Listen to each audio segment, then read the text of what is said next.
Welcome back. As parents, we want the holidays to be perfect for our kids. And when we don't meet our own expectations, the feelings of guilt can set in. So here to help us navigate those feelings is Nadine Levitt, education advocate and the CEO of founder of Whirly EDU. Good morning to you. Good morning. Thanks for having me. So how common is it for parents to struggle with guilt around the holidays?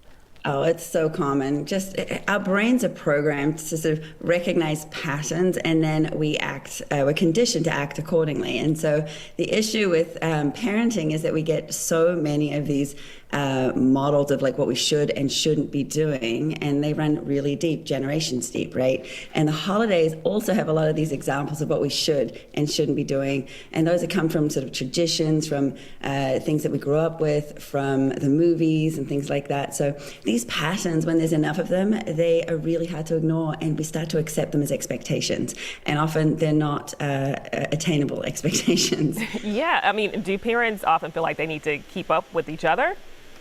Absolutely. I mean, it's a very comparable sort of a time, and you add to that all the other common stresses that you feel around the holidays, whether they be financial or whether they be relational. It's really normal that those feelings are really big at that time of the year. Well, how can parents cope with the feelings of guilt? Really, I think there's a few things that you can do. Firstly, remind yourself that these feelings are just caused by the patterns that we're conditioned to act on. We don't have to agree with them, and we don't have to take them on as expectations for ourselves. And then secondly, investigate how you really feel about it. What other emotions are coming up for you? And fact check them. Look at the science and data behind it, weigh up the pros and cons, and consider for yourself and make that decision for yourself, for your own family, as to what you really feel, how you really feel about it. If you agree with this pattern and you want to take it on as an expectation, you can create a plan for yourself and make really small goals, attainable goals, and as to how to move forward, and then celebrate wins. And if you fail, which I say really when you fail, because everybody does fail at times, really take it as a learning opportunity and cut yourself some slack. Just perfection is not attainable. So, take the moment, take a breath, reflect, revise a plan, and move forward. Right, because, our kids have this long list of things that, they want, and when you can't fulfill that, you often, get disappointed. So what are the other alternatives, if you feel like you are in that position and you still want to do something, maybe you can't get exactly what they want, but you still want to do something?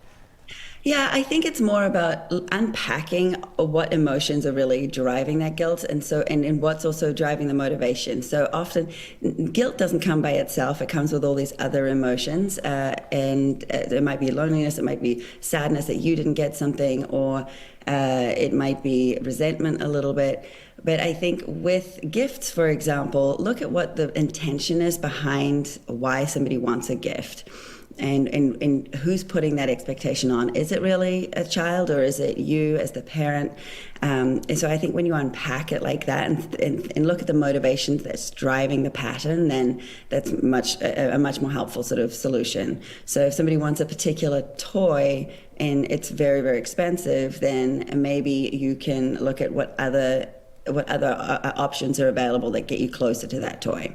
All right. Well, we're just, 2 days till Christmas. Any more advice before we leave?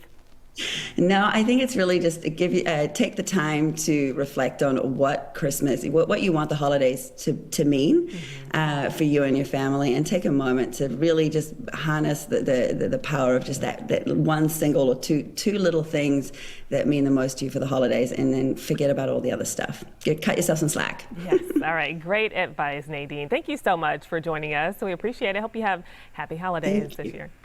Happy holidays to you. Thank you. Well, up next,